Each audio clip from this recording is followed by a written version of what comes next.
Well, we got a win.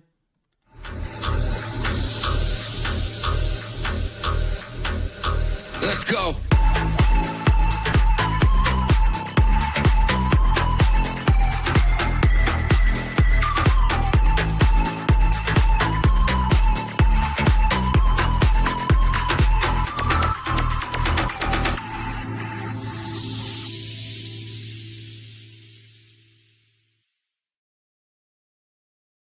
Hello and welcome to the Villa Park podcast. It's me, Rich, a slightly happier Rich tonight. It's not going to be a mad rant, unfortunately for you, unfortunately for me, as Aston Villa have beaten Bologna 1-0 thanks to a John Mcginn great goal in the 13th minute. Please hit that like button, hit that subscribe button, help us continue on the road to 10,000 subscribers. And get your comments in, your thoughts on today's performance, which was a real scrappy one. But ultimately, we got the 3 points in the Europa League to kick off the Europa League campaign in the best possible fashion. And we're going to get into it in terms of performances, in terms of general play, and get my thoughts on what I think we need to do moving forward to try and get this team into gear. The starting lineup maybe raised a few questions. Marco Bizot in goal. I heard that Emi Martinez was carrying an injury. Matty Cash at right back. Ezri Konsa, Pau Torres and Ian Maatsen made up the back line. Boubacar Kamara and John Mcginn in midfield. And then, I think this was the biggest kind of controversy. Gesson, Rodgers and Buendia kept their positions in terms of that attacking three, but this time behind Daniel Marlin. And to be honest, Villa started off the game quite well, trying to get in amongst it. Both teams went with a man-to-man approach, and Villa really did put the pressure on, forcing Bologna into quite a few mistakes once they got going. And it was in particular down that left-hand side, Ian Maatsen, Daniel Marlin and Emi Buendia working well as a three, keeping the ball well and moving the ball forward. You could see that Marlon was moving about the pitch and giving options for the players to have someone to bounce the ball into. And if he didn't win it, we were close enough up the pitch to make it more difficult for Bologna and picking up the ball in those areas that we were able to run onto. We had the first chance fell to Evan Gesson actually down the right hand side. He played a 1-2 with Morgan Rodgers, but to be honest, it wasn't a clean 1-2, but the ball broke through to him. He ran through and drove through with the ball, but was almost reluctant to take the shot. And then by the time he did take the shot, the ball had just stuck under his feet a little bit. The goalkeeper made the save, and as the ball was bouncing out to Daniel Marlin, the defender just got in front of him and put it out for a corner. Now, it was a corner, not that particular corner that Villa did manage to take the lead from, a well-worked corner, which would probably have been a really one off the training ground for Austin McPhee to tick off. But Morgan Rodgers ended up with a complete air shot after great play by Marlon and Buendia, who played the ball in to Rodgers and who was missed the ball. Then the ball got cleared out from the Bologna defender, and a beautiful first touch from John Mcginn brings the ball down, and then lovely technique with his left foot into the bottom corner from the edge of the box, and it's 1-0 Aston Villa. Cue trademark John Mcginn celebration. And then you could see the confidence pouring out of Villa. We were starting to press forward. We were causing them to make mistakes at the back. A couple of opportunities arose from us winning the ball high up the pitch, but a couple of touches just not quite going right for Buendia, not quite going right for Marlon, and we just missed out on that final pass. There was one really nice passage of play where Kamara ended up setting up Marlon. He turned the man really well, but then the ball got stuck under his feet. He manages to get it out of his feet a little bit, hits the shot low and hard, but the goalkeeper saves it. And to be honest, Villa should have been more than 1-0 up at half time. And as we know, when you're 1-0 up, it can be a dangerous scoreline. And the second half started, and Bologna came out of the traps a little bit better than Villa. It wasn't by any means real high quality, but they just seemed a bit more attacking in their intent. And Villa couldn't get hold of the ball, kept giving the ball away consistently and putting us under unnecessary pressure. Unai Emery made a couple of changes sort of 15 minutes into that second half. Jadon Sancho coming on and Ollie Watkins coming on for Daniel Marlin and Emi Buendia. And it was Ollie Watkins that managed to win a penalty after So after picking up Villa picked up the ball, both teams gave it away in sort of midway inside the Bologna half, and then the ball broke to Watkins. He ran through after not really holding the ball up front. He ran through, cut across the defender, and it was a blatant penalty. He got chopped down, but Ollie Watkins, terrible penalty, hits it straight at the goalkeeper after going through a whole rigmarole of setting himself up, deep breath, little steps, side steps, and then just straight down the middle. Poor connection with the ball, and the goalkeeper saves it. And then again, Villa, you can see the tension building. The crowd obviously getting more tense, and it was a couple of substitutions that Bologna made that inspired them to into their best chance of the game. Cross came in from the right-hand side, goes over Pau Torres' head. Cash maybe just about does enough to put off Castro, their striker, heads it off the bar, and it's a let-off for Aston Villa. Then as the game wore on, there was more it became more open. Villa had chances, one or two chances moving forward. I think Jadon Sancho had a shot that went wide.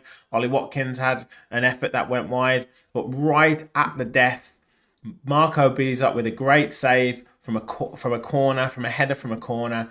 It looked like it was looping into the top corner, but he got a big palm on it and clawed it away, and Villa saw out the game for the victory, a 1-0 clean sheet. And in terms of the positives, Beezer I thought was very good in goal. I thought defensively, our defensive line was very good. The initial defenders of Cash, Konsa, Pau Torres and Ian Maatsen were excellent, defended really well. Maatsen defended 1v1 excellently. Matty Cash the same on the other side. And then Luca Dean, when he came on, did his job as well when he came on. But for me, Pau Torres was probably the pick of the defenders. You can see why in European games he should be played, because his passing into midfield is so much higher quality than Tyrone Mings. Unfortunately for Mings, unfortunately for Villa.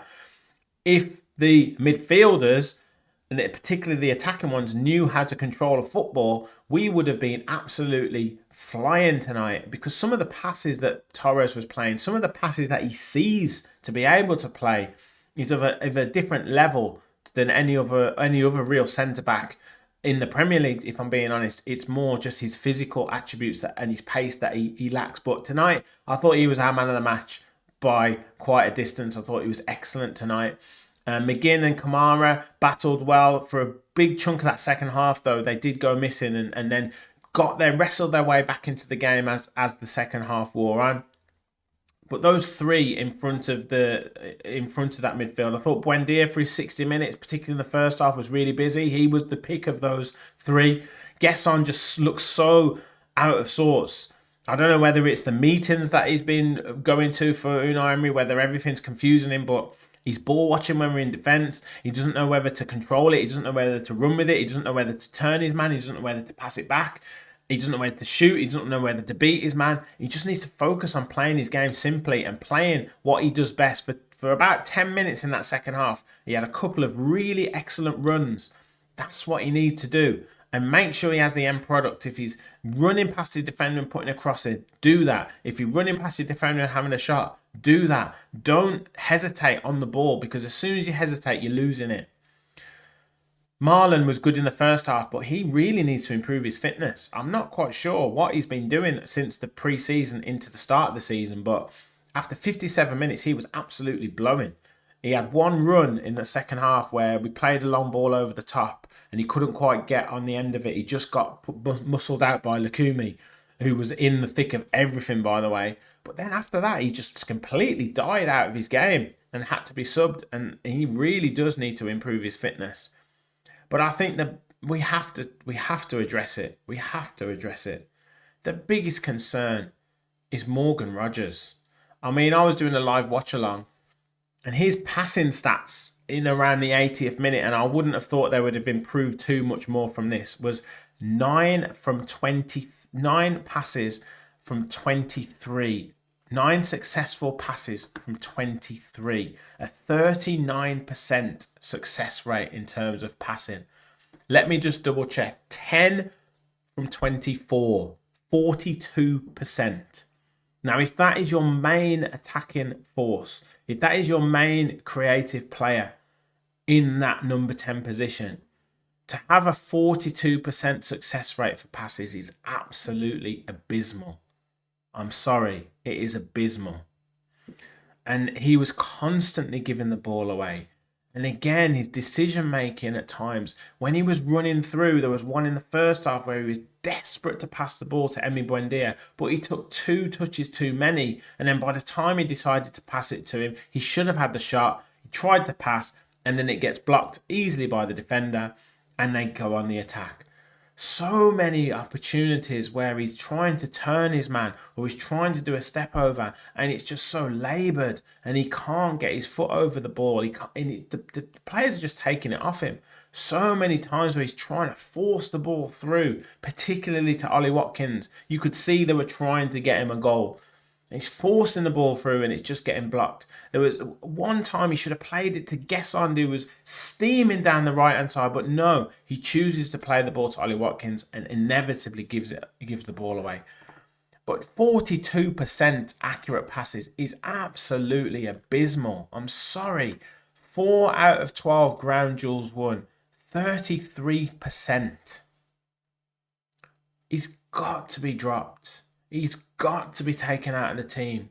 And to not bring Harvey Elliott on tonight, I can only assume that he is going to be playing on Sunday. Because how can you keep that performance on the pitch for 90 minutes? It was abysmal. Abysmal. Ollie Watkins, he's so low on confidence right now. You could see the movement that Marlon was doing. If Marlon could last for 75 minutes, I would even consider playing Daniel Marlon because his movement was so much better than Ollie Watkins. His hold-up play, his pinning of the defender was so much better. Every time the ball goes forward to Watkins, he doesn't pin the defender properly. The defender can get his leg around him and just knock the ball away. It's basic football. And then the movement just isn't good enough. He got one time where he peeled off towards the back end of the game, and then you thought he was going to do his trademark step over onto his left and then strike it across the keeper. This time he went inside, hit the shot, and it deflects off. And that's probably a little bit more like the old Ollie Watkins we want to see, but he is so low on confidence, so low on movement. And these two players, they need to be dropped. We need to find a different option, because they've got to find some sort of form from somewhere. And the only way for them to sort their heads out is to be taken out of the firing line, because it's not good enough. It's not good enough. Now, positive, Sancho I thought was good when he came on. Some real nice invention, real nice intelligent play as well. You can see there's a real intelligence there, and he had a shot as well in the game where maybe he could have done a bit better with, but that's really encouraging to see as well. And as he gets fitter, you can see him building his confidence up. So that was really nice and positive to see. But look, we got the win by hook or by crook. It was scrappy. Hopefully we can take some confidence now into the next game against Fulham. Fulham are another team that like to play football. Fulham are another team that will leave gaps. So hopefully we can get some chances, because we had chances today, which is a big thing. So that's an improvement. And the defensive line was excellent. So that's a real positive for me. As I say, Pau Torres for me, man of the match. I thought Bizot looked good in goal as well. A very, very capable understudy, which is something that we've been lacking for many a season. So that's a real positive. Mcginn with his goal as well, really good, and carrying that example on to the rest of the players. Let's get 1 or 2 players back fit. Good to see Barkley, who's training in full training, so maybe he'll be in the squad for Sunday. Garcia back in the squad as well. So just some more options for the players to utilise, but we've got to see Elliott in the team on Sunday. Let me know your thoughts in the comments. Thank you all for watching. Make sure you hit that like button. Make sure you hit that subscribe button. Let me know your thoughts as well. Who was your man of the match? Do we have to drop Morgan Rogers? What is going on right now with him? What do we do with Ollie Watkins? Who else can we play up front? Let me know your thoughts. I'll be back with preview for Fulham and many, many more shows. We just did a watch along, which was great. So thank you for all your support for that. We'll probably be back on Sunday for another watch along. Thank you all for watching. And as always, remember, we'll follow the Villa.